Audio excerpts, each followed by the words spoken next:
अस्सलाम वालेकुम। आज के सच के साथ मैं हूं वसीम अब्बासी। आज तीन बड़ी खबरें सुबह ही आ गई थी और तीन बड़ी खबरों में ये है कि आर्मी चीफ़ ने एक बहुत बड़ी खबर दी है कि पाकिस्तान चीन या अमरीकी ब्लॉक में से या रूस के ब्लॉक में से किस ब्लॉक के साथ जाएगा। इस हवाले से उन्होंने बहुत वाज़ेह पैगाम दिया है। आर्मी चीफ़ अमेरिका के दौरे पे हैं और उनका बहुत अहम बयान सामने आया है जो ISPR ने भी जारी किया है। उसके अलावा एक दिलचस्प खबर यह है कि जो PTI की कारकुन थी सनम जावेद, उन्होंने मरीम नवाज़ के मुकाबले में इलेक्शन लड़ने का ऐलान किया है और लाहौर के हल्का PP 150 से इलेक्शन लड़ेंगी।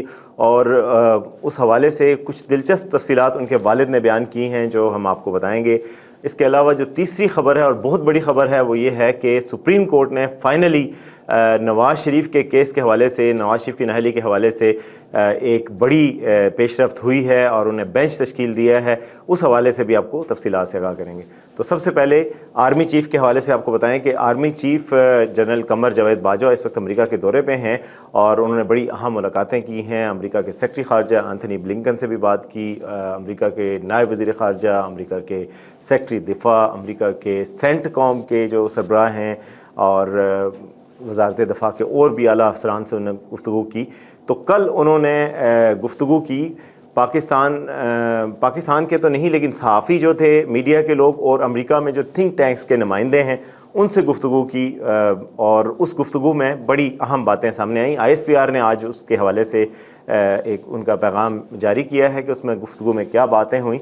जो सबसे दिलचस्प बात की गई है उसमें, बाकी तो सारी पाकिस्तान की खारजा पॉलिसी के हवाले से बात की गई है कि पाकिस्तान साउथ एशिया में मुतवाज़न एक अमन चाहता है जैसे कि हमेशा से है। पाकिस्तान इकनॉमिकली भी और जियोग्राफिकली भी बहुत इंपॉर्टेंट लोकेशन पे वाक़ है और काफ़ी सिग्निफिकेंस उसको हासिल है। मसला कश्मीर के हवाले से पाकिस्तान के मौक़िफ़ का उन्होंने आदा किया है। मगर जो बहुत दिलचस्पी की बात है कि वो आपको पता है कुछ अरसा कबल से ये चल रहा था कि पाकिस्तान शायद रशियन या चाइनीज़ जो ब्लॉक बन रहा है उसमें चला जाए, जो एशियन ब्लॉक है उसमें चला जाए, और जो अमेरिका की क़यादत में एक ब्लॉक वेस्टर्न ब्लॉक बना हुआ है उसमें शायद ना जाए। तो आज उन्होंने इस पर वाज़ेह किया कि हम जो है वो स्ट्रेटिजिक इम्पोर्टेंस का मुल्क तो हैं लेकिन हम जो है वो अमेरिकी ब्लॉक या चीनी ब्लॉक, इन दोनों ब्लॉकों में से किसी ब्लॉक के हवाले से उन्होंने कहा कि हम नहीं इस पे यकीन रखते, ब्लॉक्स की पॉलिटिक्स पे हम यकीन नहीं रखते और हम चाहते हैं कि तमाम दोस्त ममालिक, तमाम दोस्त ममालिक जब उन्होंने कहा है तो उसमें अमेरिका भी आता है, उसको हम दोस्त ममालिक कहते हैं, उसको दोस्त मुल्क कहते हैं। आर्मी चीफ से पहले बयान में कह चुके हैं कि अमेरिका में पाकिस्तान की तिजारत है, बहुत ज़्यादा एक्सपोर्ट्स की मार्केट है, बहुत बड़ी मार्केट है पाकिस्तान की एक्सपोर्ट्स की। तो दोस्त ममालिक में अमेरिका भी शामिल है, दोस्त ममालिक में चीन भी है और दोस्त ममालिक में भी अब रूस शामिल है। तो बेसिकली उन्होंने कहा कि हम तमाम दोस्त ममालिक से अच्छे ताल्लुकात चाहते हैं और ब्लॉक्स की पॉलिटिक्स पे यकीन नहीं रखते। तो कैटेगोरिकली उन्होंने ये कहा है। और आपको पता है कि पाकिस्तान में आर्मी चीफ की बात की इंपॉर्टेंस होती है। खारजा पॉलिसी टेक्निकली तो सिविल गवर्नमेंट का फॉरेन मिनिस्टर होता है लेकिन खारजा पॉलिसी हमेशा हर दौर में खारजा पॉलिसी इन्फ्लुएंस्ड होती है GHQ से और रावलपिंडी से। तो उन्होंने जो एक स्पेल आउट कर दिया है पाकिस्तान की खारजा पॉलिसी का अहम एक नुक्ता कि उसमें उन्होंने कहा है कि वो किसी ब्लॉक का हिस्सा नहीं बनेगा। पाकिस्तान ब्लॉक की पॉलिटिक्स का हिस्सा नहीं करता। तो ये जो अफवाहें हैं ये दम तोड़ गई कि पाकिस्तान चीनी ब्लॉक में जा रहा है। और दूसरा ये भी कहा गया है स्टेटमेंट में कि अमेरिका का दौरा उनका कामयाब रहा है, उनकी काफ़ी अहम पेशरफ्तें हुई हैं, मुलाकातें हुई हैं, जिसका साफ मतलब है कि पाकिस्तान एक टिल्ट लेके सिर्फ चीन की तरफ अब नहीं जाएगा और ये जिस तरह का बैलेंस बहुत अरसे से पाकिस्तान ने बरकरार रखा हुआ था वही रखा जाएगा। और चीन के साथ भी अच्छे ताल्लुकात हैं, अमेरिका के साथ भी अच्छे ताल्लुकात हैं। और अमेरिका का दौरा इसलिए भी अहम है कि पाकिस्तान अफ़गानिस्तान के साथ हालात तनाव का शिकार हैं, टेररिज्म पाकिस्तान में बढ़ रहा है और पाकिस्तान अफ़गानिस्तान को उस पर ब्लेम कर रहा है। तो शायद आर्मी चीफ के दौरे के वापसी के बाद पाकिस्तान अफ़गानिस्तान के ख़िलाफ़ कोई एक्शन भी ले सकता है, कोई ऑपरेशन भी हो सकता है। तो ये एक बड़ी डेवलपमेंट थी, ये मैंने कहा आपको बता दूं। दूसरी बड़ी खबर सुप्रीम कोर्ट से आज आई है और वो बड़ी अहम डेवलपमेंट है। सुप्रीम कोर्ट में आपको पता है कि 62(1)(f) के तहत, जिसके तहत नवाज शरीफ ताहयात नाअहल हुए थे, एक फ़ैसला आया था 2018 में 5 रुकनी बेंच का, जिसके तहत नवाज शरीफ को ताहयात नाअहल करार दिया गया था। नवाज शरीफ के ख़िलाफ़ नैब के सारे केसेस ख़त्म हो चुके हैं। जो नैब कोर्ट्स ने उनकी कन्विक्शन की थी, जो सज़ाएँ थी, वो सब ख़त्म हो चुकी हैं।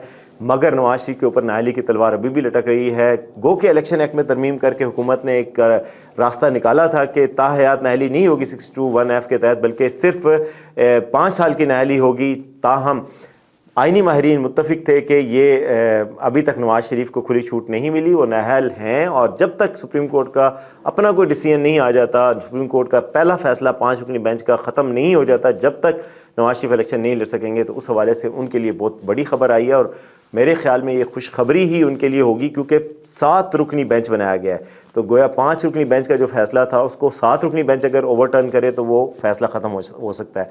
तो 7 रुकनी बेंच चाहे उसको बरकरार भी रख सकता है, मैं ये नहीं कह रहा कि वो फैसला कर दिया उन्होंने, लेकिन मैं कह रहा हूँ कि अच्छी खबर ये है कि कोई 3 रुकनी 4 रुकनी बेंच नहीं बनाया। 5 रुकनी बेंच बनता तो पिछला फैसला बरकरार रहता, तो 7 रुकनी बेंच बनाया इस मामले पर, और चीफ जस्टिस उसकी खुद सरबराही करेंगे, और बेंच की जो समाअत है उसके हवाले से भी वाज़ेह कर दिया गया है कि 2 तारीख को 2 जनवरी को समाअत होगी। याद रहे कि आज पूरे पाकिस्तान में नॉमिनेशन पेपर्स जमा करवाए जा रहे हैं, हर पार्टी के उम्मीदवार जो है वो नॉमिनेशन पेपर्स पूरे पाकिस्तान में कैंडिडेट्स जो है 8 फरवरी के इलेक्शन के लिए नॉमिनेशन पेपर जमा करवा रहे हैं। नवाज शरीफ भी ज़ाहिर है जमा करवाएंगे, लेकिन उनकी किस्मत का फ़ैसला सुप्रीम कोर्ट के फैसले से मुंसलिक हो जाएगा, और 7 रुकनी बेंच जो फैसला करेगा वो हतमी फैसला हो जाएगा। अगर उनके नॉमिनेशन पेपर्स मुस्तरद हो जाते हैं या कोई एतराज़ उठता है तो वो सुप्रीम कोर्ट की तरफ उन्हें रजू करना था। उससे पहले ही सुप्रीम कोर्ट ने ये फैसला कर दिया कि वो 2 जनवरी को समाअत करेगा, और इस केस के हवाले से। और एक बड़ी पेशरफ्त ये भी है कि उस पर आज सुप्रीम कोर्ट की तरफ से इश्तिहार भी जारी किया गया अखबारात में, और अखबारात में जारी इश्तिहार में कहा गया है कि जो पार्टीज़ भी इस हवाले से अपना मौक़िफ़ देना चाहें वो बता सकते हैं कि ये नाअहली ताहयात होनी चाहिए या नहीं होनी चाहिए, तो ताकि सबको नोटिस चला जाए, एक अवामी नोटिस चला जाए कि इस पर जो भी कंसर्न स्टेक होल्डर्स हैं वो अपनी राय दे सकते हैं। तो मेरे ख्याल में एक बड़ी पेशरफ्त है, और मुल्की सियासत पे अहम असरात मरतब कर सकती है ये पेशरफ्त। ये फ़ैसला सुप्रीम कोर्ट का, ये फ़ैसला तय करेगा कि नवाज शरीफ चौथी दफ़ा वज़ीर-ए-आज़म बन सकते हैं या नहीं बन सकते, क्योंकि उसके बाद भी बहुत सारी, अगर इस फैसले के बाद भी ज़ाहिर है नवाज शरीफ के वज़ीर-ए-आज़म बनने में ये रुकावट भी हो सकती है कि ज़ाहिर है वो लड़ेंगे या उनके भाई होंगे, इलेक्शन जीतते हैं कि नहीं जीतते, मगर ये एक बहुत बड़ा संग मील है अगर पहले रुकावट होगी जो उनको दूर करना होगी। तो अब देखते हैं कि सुप्रीम कोर्ट का फैसला क्या आता है, और नवाज शरीफ के कागजात नामजदगी मंजूर होते हैं या नहीं मंजूर होते, कोई एतराज़ात होते हैं, तो ये सब कुछ क्लियर हो जाएगा 2 जनवरी के बाद आने वाले हफ्तों में। तो इसके अलावा तीसरी खबर मैंने आपको बताया था कि सनम जावेद, जो कि पाकिस्तान तहरीक इंसाफ की बड़ी वोकल एक्टिविस्ट थी, ज़मान पार्क में नज़र आती थी जब इमरान खान वहाँ पर थे, और बहुत खुलकर बात करती थी। 9 मई के केसेस के सिलसिले में वो गिरफ़्तार हैं, अभी भी जेल में हैं, और वो उस वक्त की उनकी फुटेज भी आई थी जिसमें बड़े सख्त अल्फाज उन्होंने इस्तेमाल किए थे, और अब भुगतो और ये वो।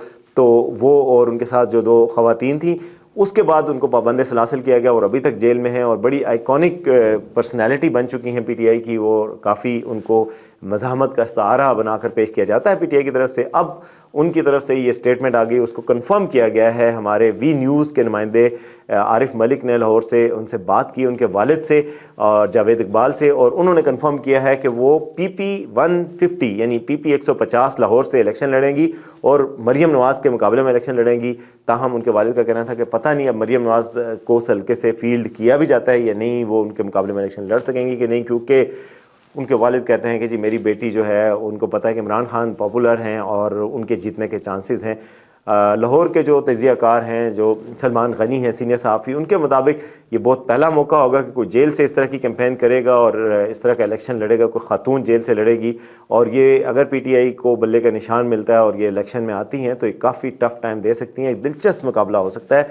अब देखते हैं कि उसमें क्या होता है। लेकिन एक बहुत ही दिलचस्प बात जो कि सनम जावेद के वालिद ने बताई है वो ये है कि वो खुद पीपल्स पार्टी के सपोर्टर हैं और जावेद इकबाल साहब और पीपल्स पार्टी के कैंडिडेट भी रहे हैं किसी इलेक्शन में, और उनका कहना है कि वो खुद इलेक्शन में पीपल्स पार्टी की हिमायत करेंगे। उनकी बेटी पीटीआई की तरफ से कैंडिडेट होंगी मगर फिर भी वो पीपल्स पार्टी की हिमायत करेंगे। उन्होंने कहा कि मेरा अपना मौक़िफ़ है और उस पर और मेरी बेटी का अपना मौक़िफ़ है, हम दोनों को जमहूरी आज़ादी है कि वो जिस मौक़िफ़ पर भी चलें। और इससे पहले भी उनकी एक स्टेटमेंट उनके हवाले से आई थी कि हम सनम जावेद को समझाते रहे थे और वो पीटीआई में उन्होंने मेरी बात नहीं मानी थी और वो पीटीआई की हिमायत में ही रही हैं, मैं पीपल्स पार्टी का हूँ। तो अब ये एक घर के अंदर भी एक देखें जमहूरियत का हुस्न कि बाप जो है वो पीपल्स पार्टी को सपोर्ट करेगा जबकि बेटी उसकी अपनी पीटीआई की तरफ से कैंडिडेट होगी। तो ये आप देखते हैं कि क्या रुख آتا ہے، بلکہ صنم جاوید کا نام نہ صرف وہ پی پی کے حلقے سے لڑیں گی بلکہ ریزرو سیٹس کے لیے بھی ان کا نام دے دیا گیا ہے۔ آپ کو پتہ ہے جو کینڈیڈیٹ جو پارٹیز جیت جاتی ہیں تو ان کو ریزرو کا کوٹا ہوتا ہے، ان کی خواتین کا کوٹا ہوتا ہے، اس پر بھی وہ الیکٹ ہو سکتی ہیں۔ مطلب ڈائریکٹلی الیکٹ نہ بھی ہوں تو پارٹی نے اگر اتنی سیٹیں لے لی ہوں کہ وہ ایک ریزرو سیٹ مستحق ہوں اس کے، تو وہ جو لسٹ دیتے ہیں اس کے مطابق ان کو سلیکٹ کر لیا جاتا ہے۔ تو اگر یہ ڈیپینڈ کرتا ہے کہ ان کا نام کتنے نمبر پہ پی ٹی آئی کی لسٹ میں آئے گا۔ اگر وہ ٹاپ پہ ہوتی ہیں تو پھر اس پی ٹی آئی شاید 10 کے قریب سیٹیں لے لے گی، تو ان کو ایک ایم پی اے مل جائے گا، ایک ایم این اے بھی مل جائیں گی جو کہ ریزرو سیٹس پہ ہوں گی۔ تو اب دیکھتے ہیں کہ وہ کس سیٹ پہ منتخب ہوتی ہیں، یا ہو پاتی ہیں یا نہیں ہو پاتی ہیں، لیکن یہ ایک دلچسپ اور کانٹے دار مقابلہ لاہور میں سامنے آئے گا۔ الیکشن کا ایک ماحول گرما گرم ہے، اب دیکھتے ہیں کہ آگے کیا ہوتا ہے۔ دیکھتے رہیے آج کا سچ۔